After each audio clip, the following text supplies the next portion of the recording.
Welcome to Taste China, Learn English. Yes, welcome. I just, I absolutely love that opening line from today's source material. So picture this. Imagine walking out of a highly stressful, tightly buttoned business dinner. You're taking off your tie and you deliberately choose to go sit on a tiny, like 6-inch plastic stool on a noisy, crowded sidewalk. Right. Quite the contrast. Exactly. And today, we are doing a deep dive into a really fascinating lesson script that uses language learning to decode that exact late night cultural shift. We're looking at Schwanner, which is Chinese BBQ skewers. It's honestly such an ingenious approach to language. Like, instead of running through dry grammar exercises, we're looking at the vocabulary of an entire cultural institution. Mm. And the goal for our deep dive today is to just naturally chat about the mechanics and really the magic of these late night skewers. Yeah, the magic is the perfect word for it. Right. And keeping in the spirit of our material, we're going to keep our vocabulary really accessible, clear, and perfectly paced. So, whether you want to understand the rich culture of Chinese street food or you just want to master the specific English terminology used to describe it, we're going to unpack the why and the how behind all these words. Exactly. Yeah. We're going to slow down and really examine how these concepts connect. So to start, let's just look at the physical environment. Okay, set the scene. Right. It's 10 o'clock at night. The neon lights are buzzing overhead. The air is thick and warm. And you are sitting down on a tiny, low to the ground plastic stool right on the sidewalk. I can picture it. There are no white tablecloths, Yeah. no menus handed to you by some, quiet waiter. Just you, the night air, the noise, the city, and the grill. Yeah. Now, I understand the food is legendary, but I do have to push back a little on the concept of comfort here. Because sitting on a hard piece of plastic on a loud, potentially dirty street corner, that sounds physically uncomfortable. It does, yeah. So why do people consistently prefer this over a nice, quiet, padded restaurant booth for comfort food? Well, that is a really crucial distinction to make because, when we hear the English phrase comfort food, we often picture physical comfort. Right, like eating macaroni and cheese on a soft couch. Exactly, wrapped in a blanket, maybe alone.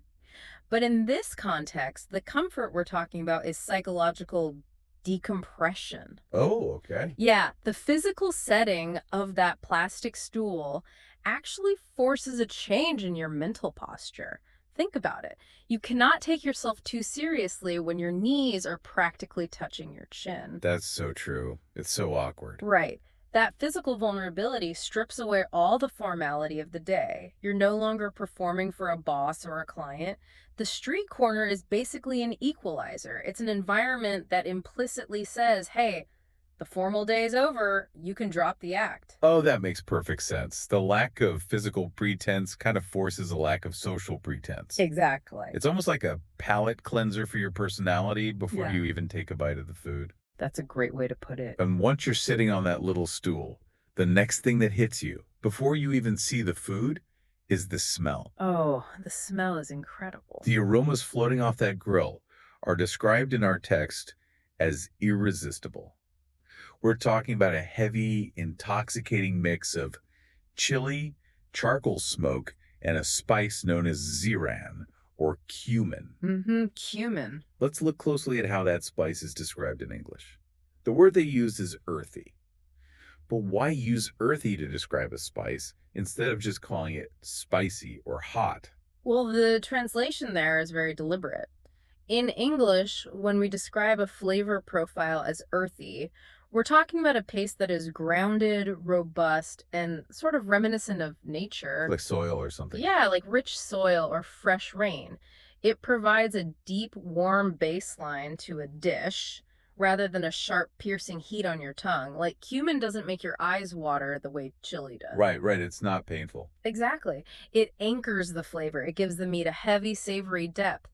And then you combine that earthy baseline with the charcoal. The charcoal. Yeah, charcoal, which is the black, carbon-rich fuel left over from burning wood. But it isn't just a heat source here. It's an active ingredient. It provides that essential, deep, smoky flavor that wraps around the earthy cumin. So Let me try to visualize how these elements interact because it's clearly not just about sprinkling spices on some meat. No, not at all. I think of the high heat charcoal like an acoustic amplifier for the spices, like Yeah. a canvas and paint. If you just put cumin on cold meat, it just sits there on the surface, Right, right? doesn't do much. But the intense drying heat of the charcoal strips away the surface moisture of the meat and it melts the fat. Mm-hmm. And then that heat acts as a driver, taking that earthy, warm spice and forcing it directly into the rendering fat. It amplifies the flavor tenfold. That is exactly the chemical process, yeah. But even with that reaction happening, I have to ask about the word they used. Yeah. The text calls this aroma irresistible, Mm. meaning you literally cannot stop yourself from walking toward it. Is that just culinary perfection, or is there something deeper happening when we smell fire and smoke in the night air? Oh, it is heavily biological. Really? Oh, yeah. If we look at the evolutionary mechanics behind this, human beings have been gathering around open fires at night to cook meat for hundreds of thousands of years. Wow. Okay. It is deeply wired into our nervous system. When you're walking down a dark street and you smell charcoal smoke and roasting fat, your brain basically bypasses modern logic and it registers these ancient signals of safety, warmth, and sustenance. That is fascinating. So the irresistible nature of Chwaner isn't just because the chef mixed the right ratio of chili and cumin? Nope. It's because that primal combination of fire and night air taps into an ancient human instinct. So the spices are the cultural signature, but the smoke is the biological magnet. I love that phrase. The smoke is pulling on our DNA. Precisely. Now, once you follow that biological magnet to the source and you actually look at what's cooking on the grill, you see the English word skewer in action. Yes. The skewer. Let's talk about that word because a skewer is simply the metal or bamboo stick used to pierce and hold the food over the fire. But eating off a skewer fundamentally changes the way you interact with your meal, doesn't it? Absolutely, it does. I mean, the skewer removes the need for utensils entirely. It removes the barrier between you and the food. You're just right in there. Yeah, you're eating directly off the stick, often pulling the meat off with your teeth. It's a very tactile, hands-on experience that completely aligns with that unpretentious, casual environment we talked about earlier. Right, on the little plastic stools. Exactly. And what's really fascinating is how the items on these skewers have evolved. The text notes that traditionally Chwaner was primarily just lamb, originating from the northwestern regions of China. Right. Lamb makes sense for that region. But today, the menu is described as extensive. And extensive is a fantastic vocabulary word for our listeners. Mhm. We aren't just saying the menu is big. Extensive implies something wide-reaching, covering a vast range of options. Correct. And the menu became extensive because as this cooking method migrated from the dry, cold Northwest across the entirety of China, it collided with different regional ingredients. Oh, I see. So it adapted. Exactly. When it reached the coastal cities, seafood was suddenly put on the skewer. When it reached the southern regions, local vegetables were added. The charcoal grill basically became a blank canvas for local tastes. That's incredible. So an extensive menu today might feature the traditional lamb right next to squid, chicken wings, and just a massive array of vegetables. Yes, pretty much anything can be grilled. Let's dive into those specific items because what really caught my attention in the text is the focus on texture. Ah, The English vocabulary used to describe the food is intensely focused on the physical mouthfeel. For example, they highlight crunchy cartilage. right. Crunchy. Cartilage is the firm, flexible tissue in meats, and when it's grilled, it literally snaps when you bite it. And then they contrast that directly with succulent pork belly. Yes. But why focus so much on the texture? Isn't flavor the most important thing? Well, flavor is vital, obviously, but texture is what keeps you eating. There's a physiological concept called sensory-specific satiety. Satiety. Yeah, it basically means palate fatigue. If you eat the exact same texture for an hour, your brain gets bored, even if the flavor's amazing. Oh, so you feel full sooner. Exactly. But this extensive menu prevents that. Let's look at that word succulent. When we say pork belly is succulent, we mean it's pleasantly juicy and tender. It holds so much moisture and rich fat that it practically dissolves in your mouth, Okay, making me hungry now. right? So you take a bite of succulent, melting pork belly. Then your next skewer is crunchy cartilage that requires active, loud chewing. You are bouncing between these extremes. I see. So that textural contrast resets your palate. Yes, it keeps the brain engaged, which is exactly why people can sit there eating skewer after skewer for 2 straight hours. Okay, I understand how succulent pork fat works. That makes sense. But I have to bring up the vegetables. Okay, the veggies. The text mentions things like eggplant and enoki mushrooms, but my absolute favorite detail is the charred cauliflower. Oh, the cauliflower is amazing. See, I cook at home, Yeah, and cauliflower is generally dry and, let's be honest, pretty boring. it can be, yeah. How does charring a dry vegetable over an open flame make it rich and succulent? Doesn't char just mean it got slightly burnt? That is a very common misconception. But charring and burning are entirely different chemical processes, and this really proves the genius of this cooking method. How so? When you place a vegetable like cauliflower over high heat charcoal, you trigger the Maillard reaction. The intense heat causes the natural amino acids and sugars on the surface of the vegetable to caramelize rapidly. Okay. This creates a crispy, intensely flavorful, darkened seal Yeah. on the outside of the cauliflower. So the charring basically creates a shell. Exactly. It creates a shell. And once that shell is formed, the heat penetrates to the inside of the vegetable, releasing its internal water content as steam. Oh, wow. But because of that charred outer layer, the steam cannot escape. It's trapped. Wait, so the vegetable essentially steam cooks itself in its own natural juices. That is exactly what happens. That is how a dry piece of raw cauliflower transforms into something incredibly tender and succulent.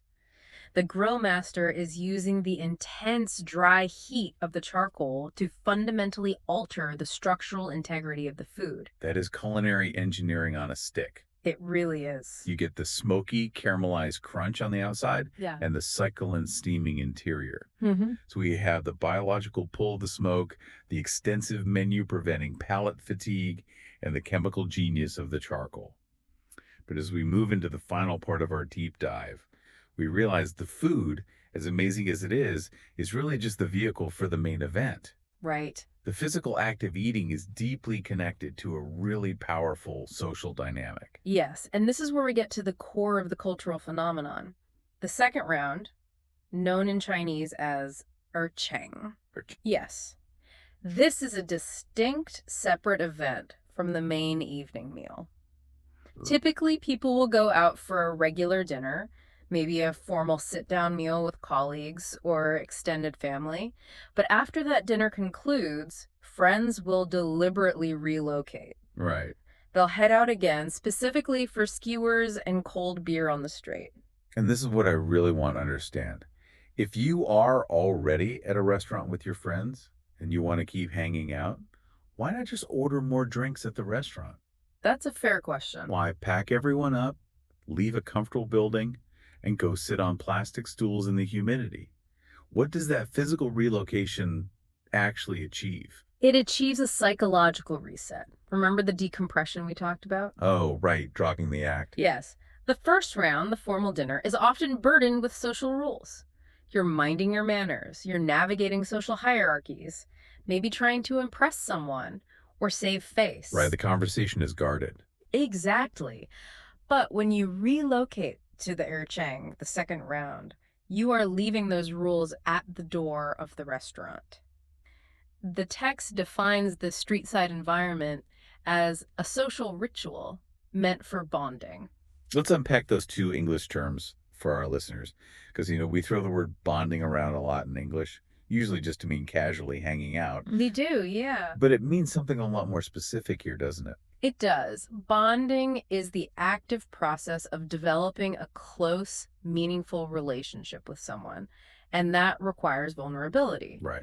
It is very hard to be vulnerable in a stiff, formal dining room, But when you're sitting shoulder to shoulder on the sidewalk, eating meat off a stick with your hands, wiping cumin off your face, vulnerability is baked into the setting. That's such a great image. And a social ritual is an activity that brings people together in a shared, predictable way to create a sense of community. So, the ritual of the second round provides a safe, unpolished space where honesty is finally allowed. That brings up a famous Chinese saying highlighted in the text, and I want to get your take on it. Okay, let's hear it. The saying goes, there is nothing a meal of BBQ can't solve. If there is, make it 2 meals. I love that quote. Now, obviously, a skewer doesn't magically fix a bank loan or a broken heart. But does this quote capture how Chuaner operates as like an informal late night therapy session masquerading as a meal? Oh, therapy masquerading as a meal is a highly accurate way to frame it. Yeah. Absolutely. And the reason it works as therapy really comes down to the pacing of the food. The pacing. Think about how skewers are ordered and eaten. You don't get one massive plate of food all at once. You order a batch of skewers, you eat them, then you sit and wait for the next batch to come off the grill. Oh, right. There is a built-in delay. Exactly. That waiting time is filled with conversation. In a normal restaurant, silences can feel awkward, but around a grill, when you're just waiting for the next round of food, those pauses are totally natural. That makes a lot of sense. It removes the pressure to constantly perform in the conversation. In those relaxed, unforced pauses, people just open up. The problems you couldn't solve or the frustrations you couldn't express during the highly structured workday, they suddenly spill out when you're talking them through with a friend holding a cold beer. Wow. The food provides the excuse to sit together, but the healing actually comes from the pacing and the bonding. It is incredible how this lesson script uses such clear, accessible English vocabulary to describe such a nuanced human experience. It really is. It really drives home the point that learning a language isn't just about memorizing a dictionary. It's about understanding how another culture engineers joy, comfort, and friendship. And that is the ultimate value of using cultural material to learn a language. To make sure we lock in these concepts for everyone listening, let's briefly synthesize the core English vocabulary we've explored today, just looking at how they build the whole picture. Let's do it. We started with the skewer, not just a stick, but a tool that removes formal utensils and forces a casual eating posture. Then we looked at charcoal, the fuel that acts as an amplifier, driving flavor into the food. We analyzed the word earthy, which is a warm, grounded flavor profile that anchors the spices, unlike a sharp chili heat. Right. And we also dove into the physical textures that keep our brains engaged. Yes, the textures are key. We contrasted crunchy cartilage with succulent pork belly meat that is so moisture-rich and tender, it practically dissolves. Making me hungry all over I again. know, right? Then we explored how the menu evolved from a regional specialty into an extensive spread, adapting widely to include everything from seafood to chemically transformed, charred vegetables. The steam-cooked cauliflower. Exactly. And finally, we looked at how this entire culinary framework exists to support a social ritual, a predictable, shared community event specifically designed for bonding, which is that vulnerable process of developing deep relationships. Skewer, charcoal, earthy, succulent, crunchy, extensive social ritual and bonding. Armed with that vocabulary, you are not just learning English. You are ready to navigate the sights, sounds, and psychology of any late-night street food scene. Absolutely. And more importantly, you understand the invisible mechanics operating behind the smoke.